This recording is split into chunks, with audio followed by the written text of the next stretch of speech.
So, for this evening's talk, I'm going to talk about happiness. Is that a good title for the talk? Yeah. And the reason is because the last week I've been got so many letters, emails, all sorts of stuff, because finally they proved that Buddhist monks are actually more happy than others. Listen.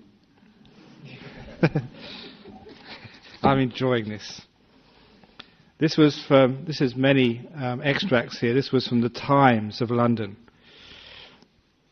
On scanning the brains of Buddhist monks and others who practice religious meditation, two groups of researchers separately confirmed that it is visibly, biologically provable that such people are happier than the norm. And my comment, see, I told you so. All these years we've been telling you this, and finally it's been proved. Those who follow the Four Noble Truths and cultivate detachment, acceptance, the control of the desires, and the contemplation of the moment's beauty are not only serene, but strong. The gymnasts of the mind, said one scientist admiringly. Even when not enwrapped in formal meditation, they are less likely to be shocked, flustered, angry, or even surprised. You can, experimenters found, fire a gun near them, but please don't try. And they barely jump. Yet at the same time they are unusually sensitive to tiny signs of emotion in other human faces. We can now hypothesize with some confidence, said Professor Flanagan of Duke University, North Carolina, that those apparently happy, calm Buddhists, they say souls here, calm Buddhist non-souls, really are happy. They say here the basic tenets of Buddhism are easier to turn towards. Live every moment and every act fully. Accept that all things pass. Control your desires without starving them. Do not kill or quarrel. Hatred cannot be ended by more hatred. Forgive others and yourself. Be kind. Contemplate the beautiful. Many of its sayings are superb. I am particularly fond of the maxim that churning water for however long a time does not produce butter. That's actually from the sutras there, and very rarely said that, but it's wonderful. Churning water for however long time does not produce butter. So trying to make money does not produce happiness. There are government ministries that would do well to put that up on the wall. What is it here I got here? Okay, they're doing about the investigation here of Prozac and other things to make you happy. There are safer routes to calm. The conduct, we should not need so many of these happiness pills, that's Prozac and that stuff. The conduct of consciousness is private to each one of us, and you can't pass laws compelling meditation. Why not? But there are aspects of public policy that help or hinder these intimate, private routes of happiness. Local authorities who tend green, quiet spaces in the midst of noisy cities and spend effort on holding back noise and vandalism may find it hard to justify the cost financially, but they are probably helping as much as if they built another hospital. That's really, I want to say that, I think I really agree with that. Primary schools which hold a meditation period or install a chill-out room with soft music and colours report extraordinary improvements in the behaviour and learning of stressed, hyperactive children. You see, so all these years I've been saying this works.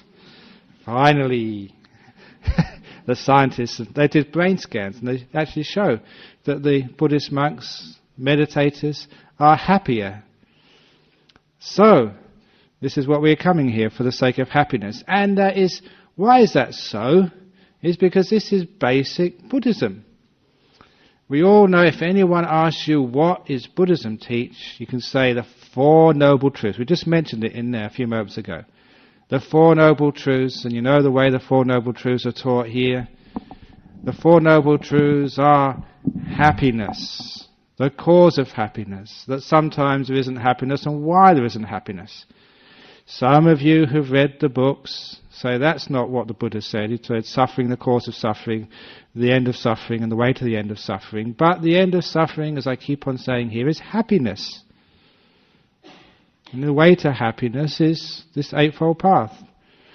And sometimes there's no happiness. Why? Because of craving, desire. That's why there's no happiness sometimes. So this is actually basic Buddhist teachings. This is what the Buddha started teaching right from the very beginning, a way to happiness. If there's no happiness, why there's no happiness? If there is happiness, why there is happiness? The cause and effect of happiness. And so anyone who understands those teachings and starts to put them into practice, if it's true teachings, it should make you happier. And so this is actually basic Buddhism, the path of happiness. This is what we're doing it for. Certainly why I was doing it for. The reason why I started meditating was because I was happy. It was just so much fun. A different type of happiness, a different type of fun, but I'll come across that later on in this talk. The reason why I kept precepts, I kept my 5 precepts, because it was fun to do this. Really shock people. What are you doing this for? You're trying to go to heaven or trying to be some sort of fundamentalist Buddhist by giving up alcohol in university? It was actually more fun to do that. I keep telling people that when I gave up alcohol at university, it was a courageous thing to do. All my friends were all into alcohol. Going to the pub in the evening, having a few beers, getting drunk. I gave it up.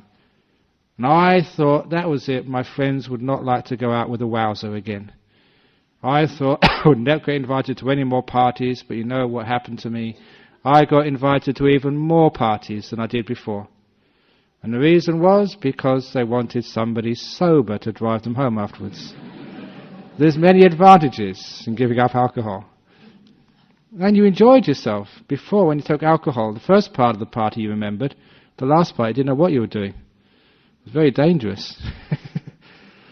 So it was marvellous to be able, I was happier. I became a happier person. And so what Buddhism was actually encouraging me to do is actually be happier and happier. And it was true. The happiest people I'd ever seen when I was a layperson were Buddhist monks. And actually, when I saw them, I thought, this is very interesting. Because I'd seen the theory, and now you wanted the examples. Examples of people who've been practicing all these things for so long. Does it work or doesn't it work? And what I saw, my goodness, it worked. And when I decided to become a monk, I was so impressed that in this type of Buddhism, that you don't have to become a monk forever. As long as you're happy, having a good time, you can stay as a monk. As a monk, you can disrobe at any moment. There's not much of a ceremony required. I can just turn to any one of you and just say, right, this is it, I'm leaving, I'm not a monk anymore. Oops. But you have to mean it as well.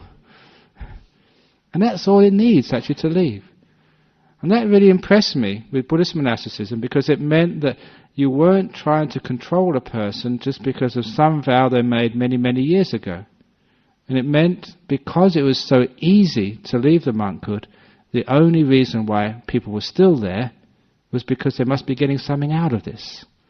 There must be some enjoyment, some fulfillment, some fun. And that actually promised to me that there was something behind this whole path of Buddhism. And when I went over to Thailand, where I studied as a monk, where I became a monk, again, those people out there were just so happy. And it's crazy that they weren't having any alcohol at all. There's no sex involved. There's no no beer, no movies, no Matrix. And they were just so happy. There's a Matrix craze at the moment, it's stupid. And they were just so happy without all of this. And that really started to sort of show me something, that what real happiness truly was. Certainly, there's a few of the experiences which I had as a young man. I went to like a big university, just scholarships. My father was very poor. I was quite bright as a kid. I went to this big college called Cambridge, where your designation was called young gentleman. I had long hair, hippie beads, green velvet trousers. I was anything but a young gentleman. And in this particular place, you were living, because of the college system, you're actually living and associating with all these professors and lecturers. And some of them were Nobel laureates. You got to know them personally. And one thing which I found out was that just because you're brilliant in your field of science or whatever, it doesn't mean you've got any idea about life. Some of these people were going through divorces, were going through personal problems. They weren't happy. And that actually really was one of the reasons why I left academia, because with all of that intelligence, it didn't seem to be used for the right purposes of being happy. So, intelligence doesn't seem to be the way to be happy. Now, when I went to Thailand, I saw these really, really poor people. They were so poor. But my goodness, they were happier than some of the rich people I knew in college. Some of these people were almost millionaires, because their parents were very, very rich, and they got good educations and sent them to college. And my goodness, some of these were so rich, but they weren't happy at all. And I started looking, if I was going to sort of live anywhere, I'd rather live as a poor farmer in the northeast of Thailand than as a rich person in London, basically, because they seemed happier. But one of the first things which I found over there was that not all of the Thai villagers were happy. Some were as miserable as the people I knew in the West. But some were really happy and at peace with themselves. This is 30 years ago. And I soon found out the people who were happy in the village were the people who had all their families always had water buffalo to plough their fields. That was almost part of the family. The people who were happy were those villagers who had one water buffalo and were content to have one water buffalo. They were as happy as anything, always ready to smile and to talk with you and to help out in the monastery, always ready to have a joke, always light-hearted. Just they were happy people, the sort of people you never see, or very rarely see in the Western places. But it wasn't all the people. There were some of the villagers who wanted to get on in life. Those are the villagers who had one water buffalo and wanted 2 water buffaloes. And they were the ones who weren't happy. And I started to realize it was like wealth and poverty has nothing to do with how much you have. Nothing at all. Because I see many people rich in their hearts, happy people who've got hardly anything. And I've seen poor people who've got millions and millions and millions, live in big mansions. I remember I tell the story that as a monk, sometimes one of our jobs is to go house blessing. Go to people's houses and just bless them. One house I went to once in Perth, a big mansion. I think it's in Shelley or something on the riverfront there, huge mansion.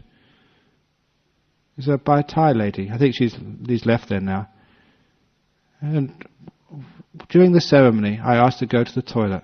And this is no joke, this actually happened. She had to draw me a map how to get to the toilet in her mansion. It was that complicated. And part of the thing, we have this little holy water we sprinkle in all the rooms. I love doing that because I actually get to see, have a sticky beak around people's houses. And it took me so long to bless this house. Because so many rooms. But what really struck me afterwards was there's only one person lived in it, herself. She had no friends, no family, no children. She lived in this huge mansion all by herself. That was just so sad, so lonely. She had huge wealth, but no happiness. So to me anyway, I realised that being rich doesn't mean having big houses. Being poor doesn't mean sort of living in a dirt hut. Poor or rich, I'm talking about rich in happiness or poor in happiness. It doesn't depend on how much you have, but your contentment. Which is why the Buddha kept on saying that contentment is the highest wealth. It's the richness, it's the happiness of the heart.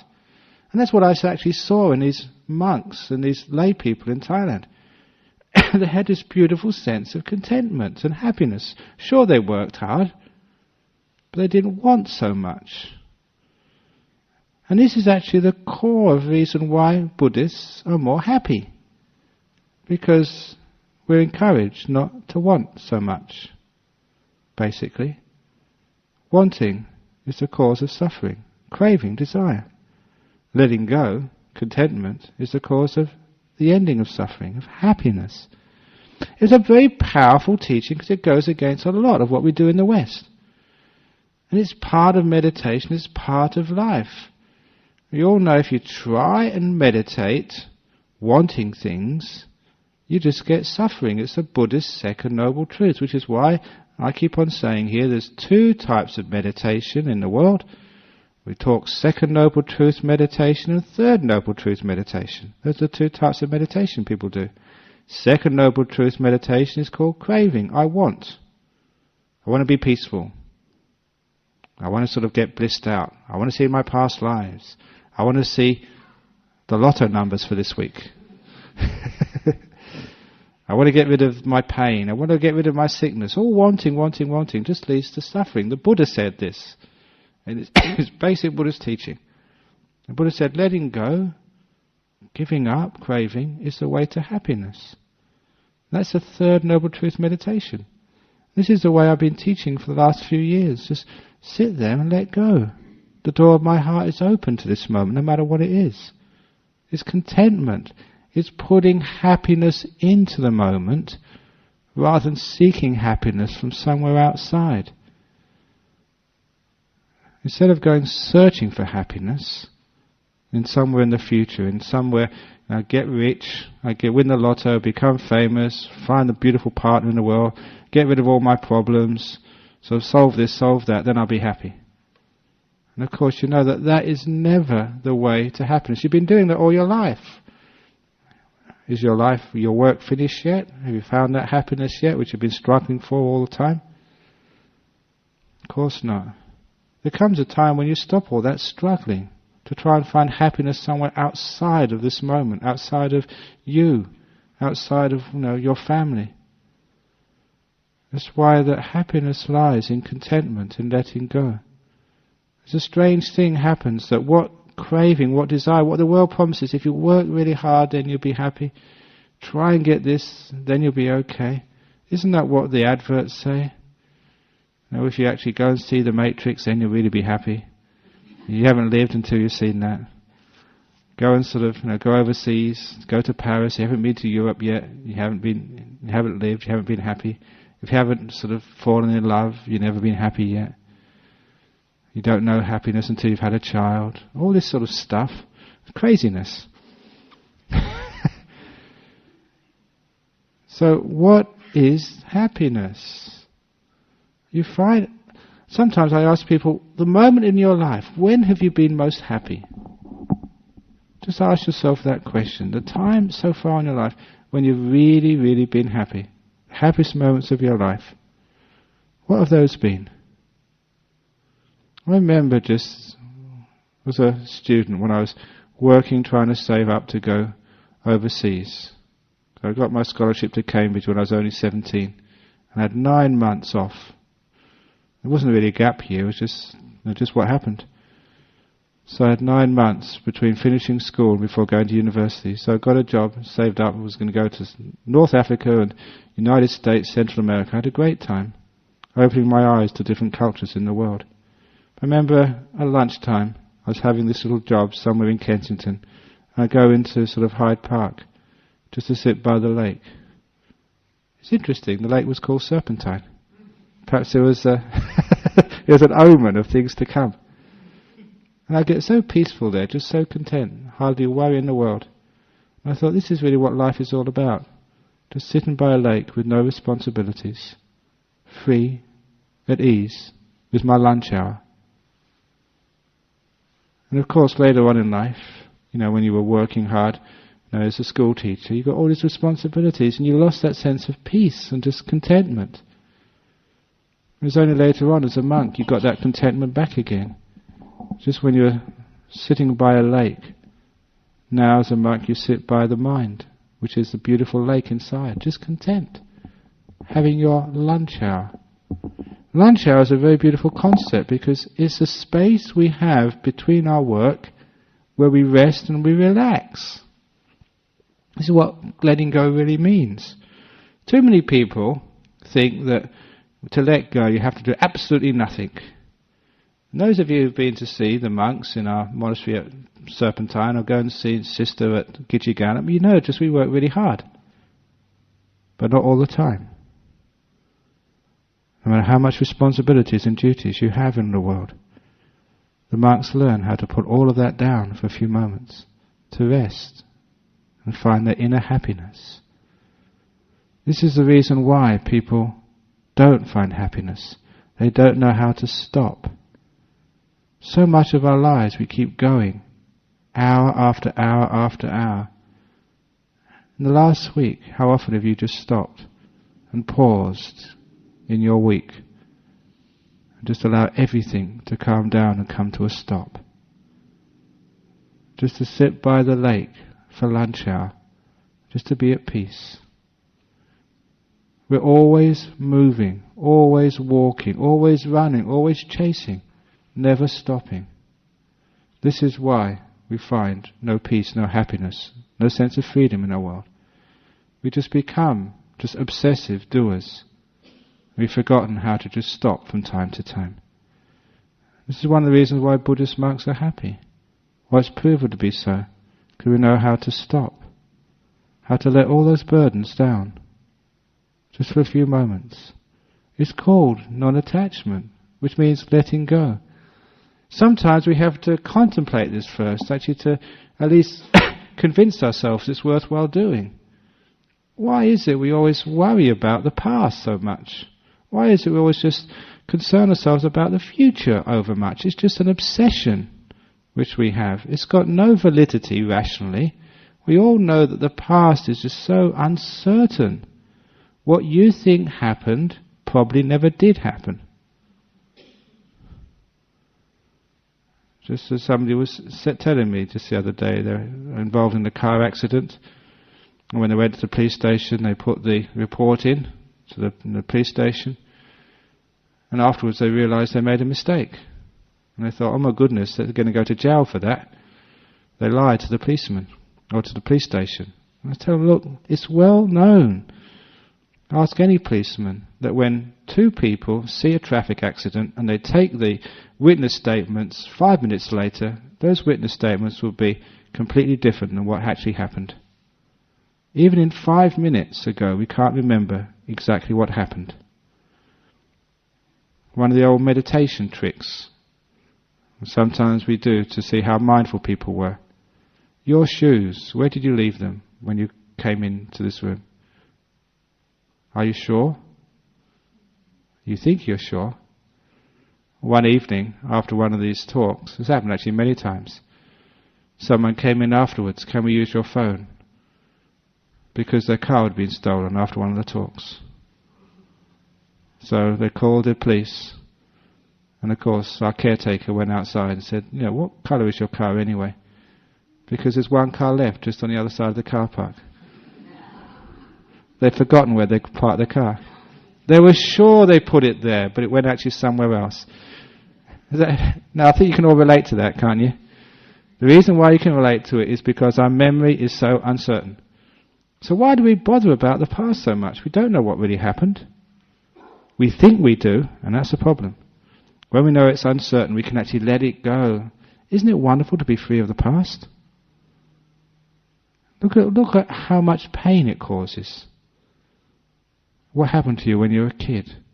Whether you passed the exam or failed the exam. Whether this happened or that happened. It's all gone now. You don't need, psychologically, rationally, you don't need to carry around the past because it's become a habit of ours. And because of our habits that we just torture ourselves with the past. If you're going to remember the past, why do you remember the good things which happened in the past? Why is it we always remember the bad things which happened in the past? Why is it that when we go home after a day's work, how's your day at work today? Oh, the boss shouted at me today. What else happened? Why do you always remember the rotten things which happened today? We had a car accident. How many times did you drive and you didn't have a car accident? Do you go home and you say to your wife, Oh, it's wonderful I didn't have a car accident today. Isn't it wonderful that no one shouted at me at the office today? Why is it we always focus on the faults of life? Or rather, we always focus on the faults of the past. It's just an obsession we have. With Buddhism, we actually see through wisdom, through training, we don't need to do that. We don't need to focus on the faults, focus on feeling guilty or feeling being a victim. We can actually let the whole thing go. It's allowed, it's good, other people do it, you do it, and you become more happy, become free of your past. Wouldn't it be a wonderful thing to do? Completely free yourself of all the past. Gone. So you've just got the present moment and the future.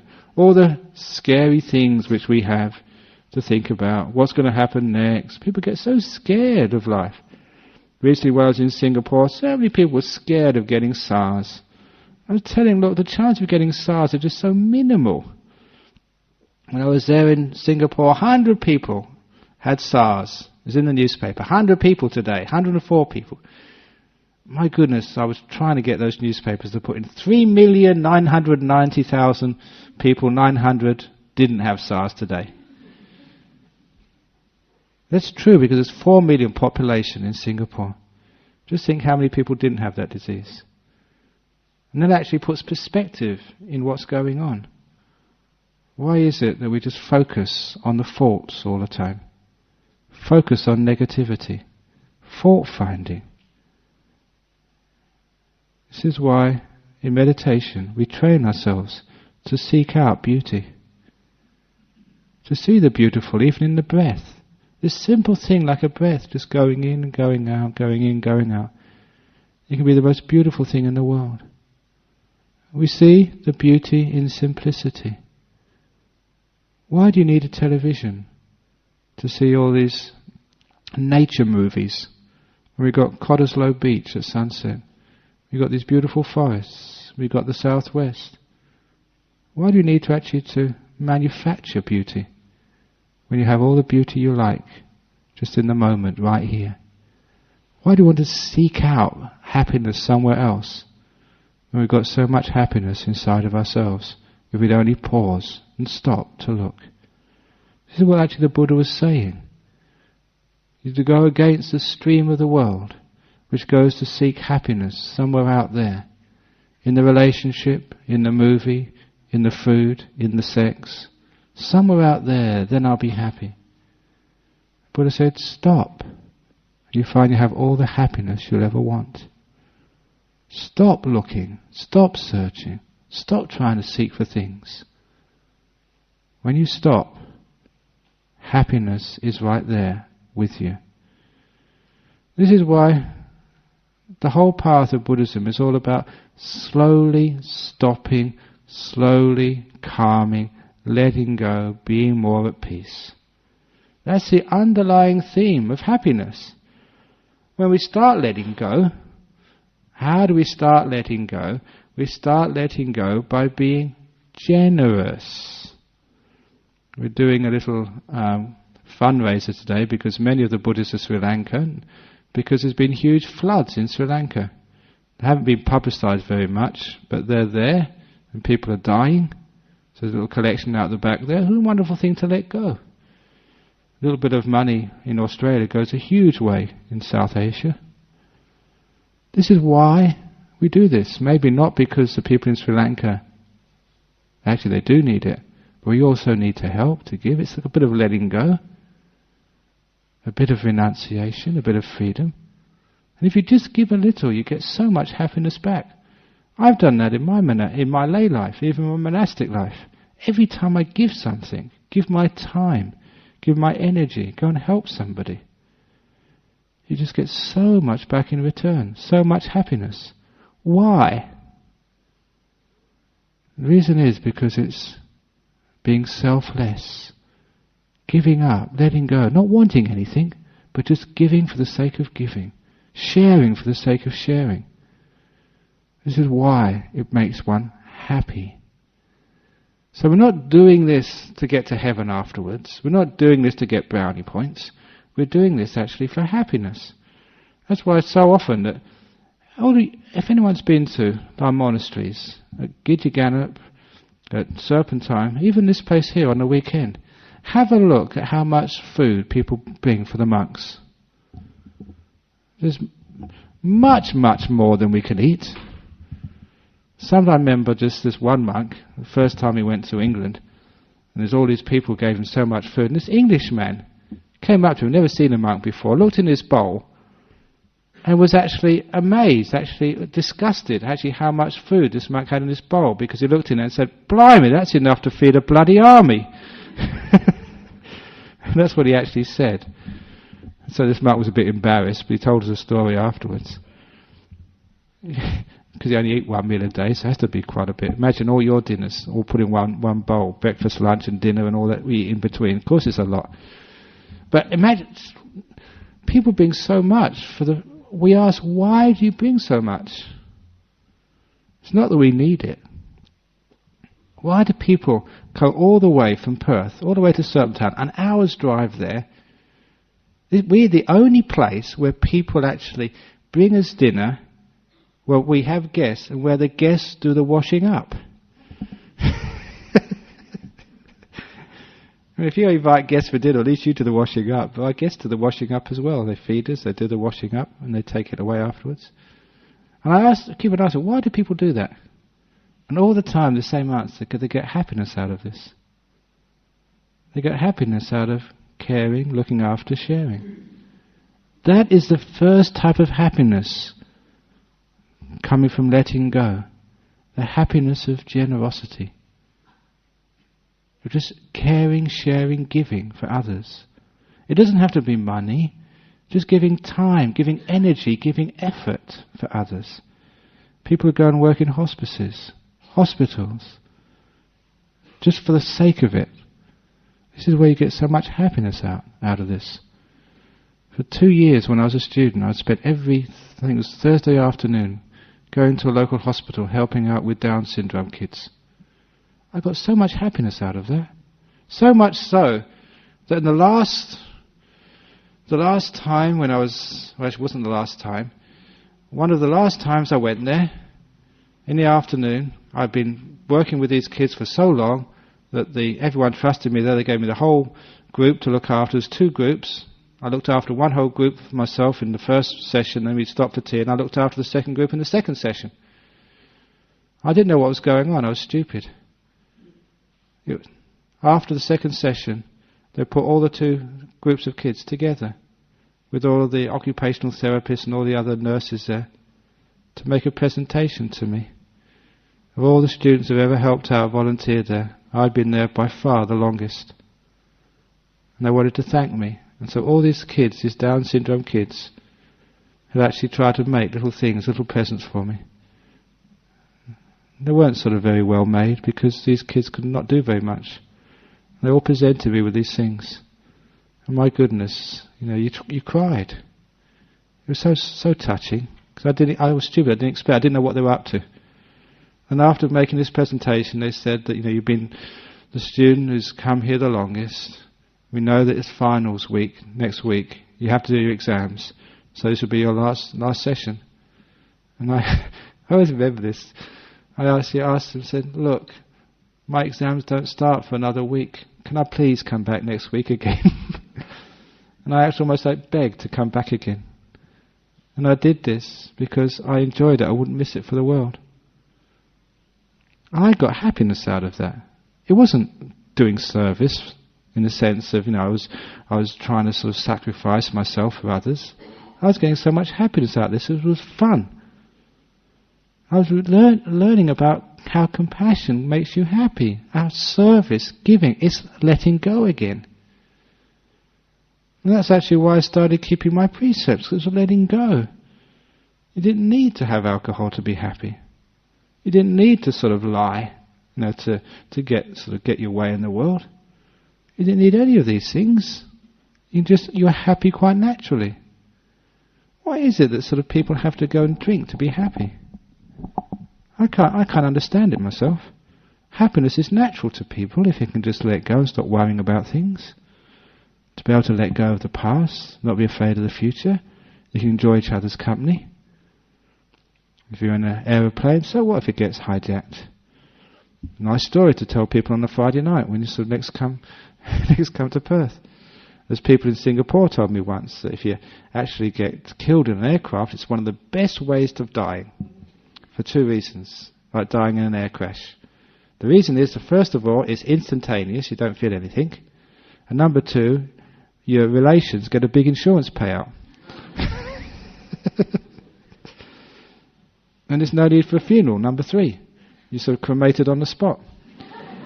It saves a lot of problems, sort of all going to funerals. I was just at a funeral last Thursday, spending hours and hours in these ceremonies and boxes. And so it's 3 reasons why it's a great way to die if you're on an aircraft crash. You see what we're meaning there is actually sort of making it enjoyable. Why not? Because in Buddhism you try and make happiness out of anything. And this is not just saying this is true. You get sick, and they say, well, a wonderful opportunity, you're sick. At last you've got a chance to rest, stay in bed all day. Isn't that wonderful? Isn't it wonderful you've got an opportunity for other people to look after you? So many people tell me this, that when they get in these great sicknesses, they feel so touched how many people care about them. It becomes this beautiful way of people being allowed to express their compassion to other people. That's why if we really know about sickness and how to deal with it, it becomes a beautiful time of our lives for those who can help us and serve us and look after us. That's why one of those monks, years and years ago, visiting his parents in Chicago.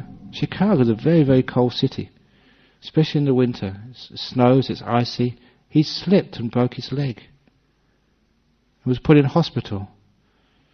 And he told me that when his mother came into the ward and saw him, she had a big smile on her face. He couldn't understand, why are you happy that I've got broken my leg? And his mother said, at last I've got you where I want you. Because his mother just wanted to mother him. And now he was in hospital for a couple of weeks. He couldn't go anywhere. He was stuck there. Great, I can mother you. Isn't it wonderful to be able to help other people, to serve them, look after them, care for them? It's a privilege to care if you know about letting go. You get so much happiness of looking after someone else who's sick, in pain, seeing how I can actually relieve and help that pain. How I can be a friend to you. How I can care for you. How I can express my love for you. Sometimes it's so hard to express love. But when a person's sick, we can do that. It's almost like one of the times we're allowed to really just show how much we care. That's why sickness can be such a wonderful, moving time. So even in sickness, you can make it good, enjoyable, growing from it. You can make it happy. And that's why that if you bring happiness to sickness, the sickness doesn't last all that long. Happiness means the endorphins in the bloodstream sort of get secreted. Nature's painkiller increases the immune system. This is actually why you keep it happy, even in hospital. And even in deaths as well. You've seen all the times I've done funeral services. Many of you have been to those already. If you haven't been to one yet, you will do one day when I go and do yours. And you make them happy. Well, why not? Yesterday was a funeral service for a Sri Lankan lady who died, 42, comes here regularly. One of the things I noticed there, I gave a nice little sermon there, a little talk about just, death is okay, nothing wrong with it. But I noticed afterwards that just when, I had everybody sort of nice and calm and peaceful, but what happened was when people actually gave their condolences.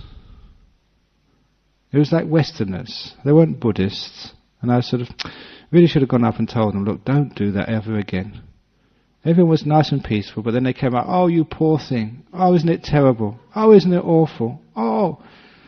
And of course they sort of conditioned that response from other people. They made the death sort of a sad occasion.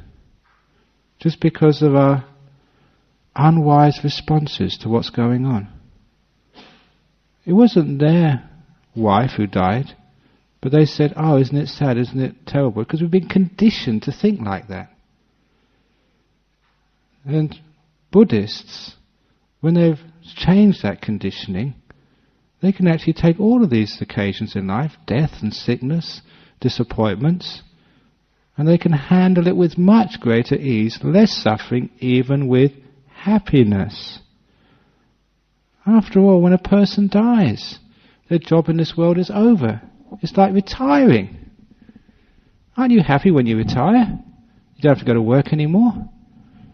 It's like some of the prisoners I used to see in jail. When they got released from prison, they used to, well, it's their custom, they shouldn't have been doing this, they're supposed to be Buddhists, but they used to have these champagne breakfasts down in Jarrahdale. They were free. When you're dead, you're free. Free from having to go to work in the morning, free from having to sort of all this painful body, which usually happens when you die. Isn't that a wonderful thing? So a lot of times that people have the wrong attitude towards these things. And as Buddhists, we can see things in a different way. It's said here many, many times, when you die, do you want other people to be upset and cry? When you die, do you want other people to be miserable that you're not there anymore? Of course not. All human beings, because we love our friends, our relations, our loved ones, we want them to be happy. So why are people just so stubborn and never pay any account to the person who they're supposed to be paying respects to? If they were really paying respects to the person in the coffin, they wouldn't be so sad. Because paying respects is respecting their wishes. And wishes for you to be happy. So it's just a different way of looking at things. And this is, again, letting go. When we know how to let go of each other, then we know how to be happy. This is why, again, Buddhists are happy. Because they can let go of some of the things which happen in life which other people think are sad and terrible. Buddhists know many, many times you've lived, you've been here, done that so many times. We enjoy each other's company and then we go again. It'd be terrible if we were the same person forever and ever and ever and ever and ever. Varieties of spice of life. I'm not trying to say sort of keep changing your partners. But, you know, next lifetime maybe, who knows. But what we're actually saying there is that we don't take these causes for suffering and causes for pain, which people usually do in the world, as huge problems anymore. There's another way of looking at it. And the Buddhism gave that other way, called letting go. A lot of times it's because our thought becomes so narrow-minded, so conditioned, always thinking in the same way. That's why when somebody dies, oh, isn't it sad? Or when, sometimes that, when people fall in love, isn't it happy? When a baby is born, oh, congratulations. We've got our cultural conditioning here. But if you think about it, what does a baby do when it's born? It cries. And all the relations are laughing. When somebody dies, you can see them smiling, and everyone else is crying. We get it the wrong way round every time. Surely the person who's actually being born or dying, they should know. So the point is here that some of our cultural conditioning is not all that helpful. And that's all it actually is cultural conditioning. And Buddhism actually tries to stop that conditioning. Stopping it through mindfulness, just seeing what's going on. It's marvellous, is whenever you have a problem in your life, actually, instead of looking at the problem outside, look at the person who's reacting to this problem. Look at what's going on inside of you. When somebody's dying, or when there's sickness, or when there's a loss. Look what's actually going on inside, not what's going on outside. Because the problem is that when there's any tragedy in life, it's always we focus outside of ourselves. Oh, that poor thing. Oh, my stocks have gone down. I've lost money. What's happening actually inside is more important to see. When you actually start seeing what's inside, which is what mindfulness is supposed to do, what contemplation is supposed to do, you actually just see some of the silly ways we react to these things. And just how we allow these things to create suffering in our mind. It's a big deal. You get money, you lose money. Sickness and health, life and death, the dualities of the world, they come and they go. That's why, part of Buddhism is like just the impermanence, like that teaching of the Emperor's Ring, which is a powerful teaching. Don't mind how many times I repeat it, because I practice that myself. The Emperor was always getting depressed when things went wrong, always having parties when things were going right. Because he got depressed, he would sulk and stay in his room. Because when things were going well, he'd always hold parties. He never did any work. And because of that, the kingdom got worse and worse. And so the ministers met together. How can we teach this young emperor to be wise so he can run a good kingdom? And all they did was give him a ring. A gold ring, but on the outside of that ring were inscribed the words, "This too will pass." That's all. So when things were going well in the kingdom, he'd look at the ring, "This too will pass." You can't take it for granted. So he worked even harder. Even when things were going well, he couldn't afford to have parties all the time, because he knew that the good times would pass. They were unstable. They needed work to keep them going longer, and he gave it that work. All your relationships. If you've got a good relationship with your partner, that too will pass. Because you know that, you put more care, more attention, more effort into your relationship. Because you can't take it for granted. Are you healthy? Have you got sickness? Remember, this too will pass. So if you're in good health, look after that. You put effort and care into your health. Because it's of the nature to get sick. You've got to look after it. You don't take it for granted. And your life, this too will pass. So, look after this life of yours. Make sure it's rich. Rich in goodness. Rich in those sorts of things which we talk about at funerals. The goodness, the care, the love of a person. Because this too will pass. And when you're sick, that story with Ajahn Chah, when I was sick in hospital in Thailand. First time I was sick with typhus fever, I was there about 3 or 4 weeks. Couldn't find out what was wrong with me at first. It's only later on we found out it was typhus.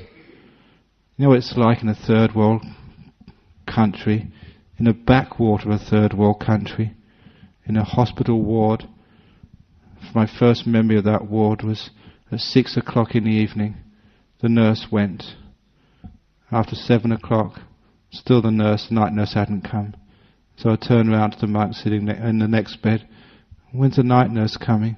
Should we try and tell someone the nurse hasn't turned up?" "What do you mean, night nurse? There ain't no night nurses here. If you get sick in the middle of the night, that's just bad karma." "Thank you very much." And I had this terrible fever, week after week. And then Ajahn Chah came to visit me, my teacher. This great monk came to visit little me. I was only a young monk, a baby monk. And he's such an important big monk, and he came to see me. You know what it's like when these people come and see you? I felt so elated for about 1 minute. Because when Ajahn Chah came in, you know what he said? He said, "Brahma Wangso, you're either going to get better or you're going to die." And then he left. Thank you very much.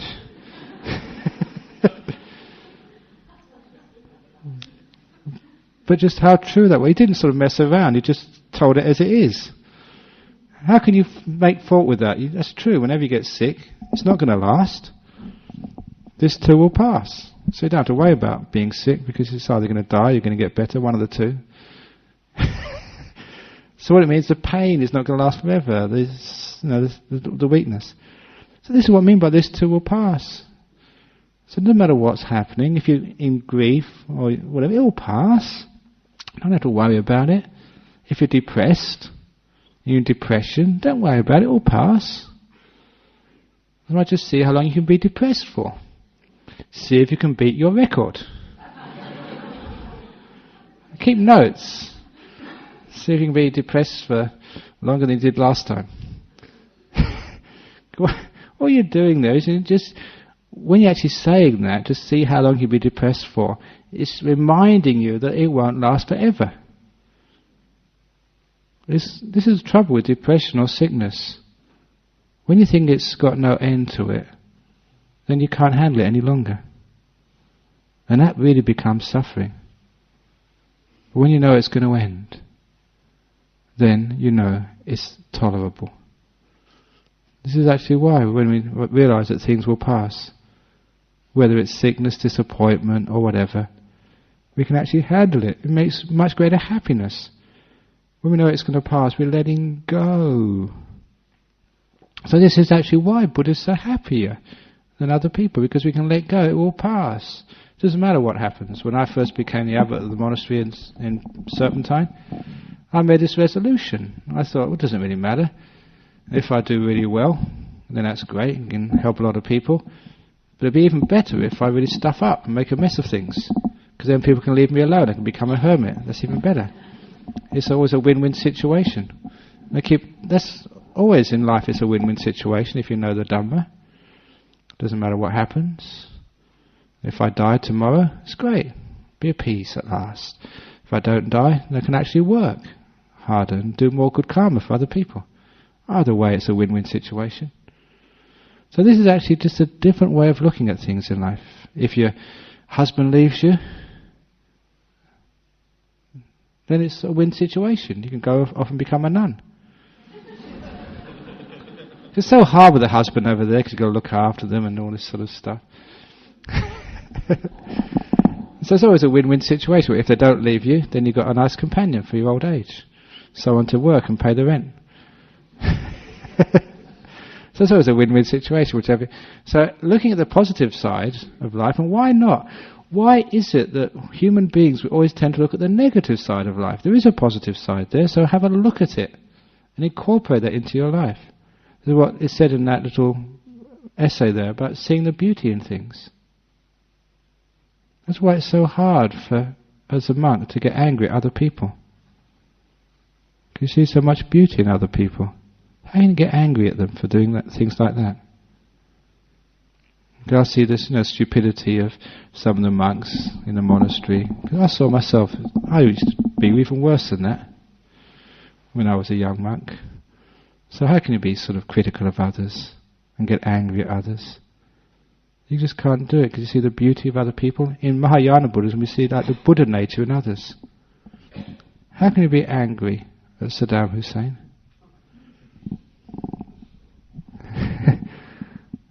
You can see the good side in him. How can you be angry at Adolf Hitler? Can you? As a monk, it's just so hard because you see the goodness in each person. Sure, they've got some badness in there, some silly things they do, but you see so much goodness inside of them, so much potential for goodness.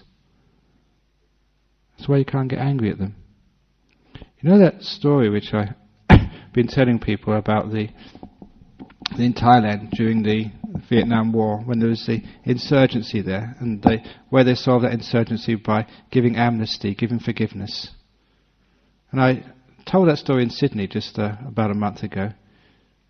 And in that story I say the non-violence, so the Thai soldiers never went and blew up the communists, the insurgents. These were communists inside the country, Thai people.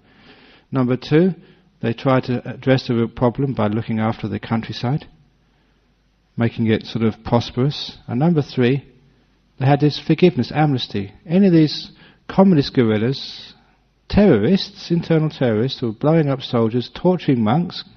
Some of the forest monks got captured and actually tortured to death. They had this amnesty. Whenever you wanted to give yourself up, you can go back to your village, go back to your university, wherever.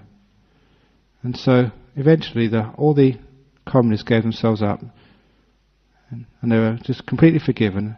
And the point came when the leaders of the communist army gave themselves up. And I told you the story before, you may remember, that they got given good jobs in the Thai government service. That's as far as I knew. When I told that story in Sydney, the Thai consul stood up and asked a question. It wasn't a question, he said, it's a very interesting story. They wanted to add an addenda to it.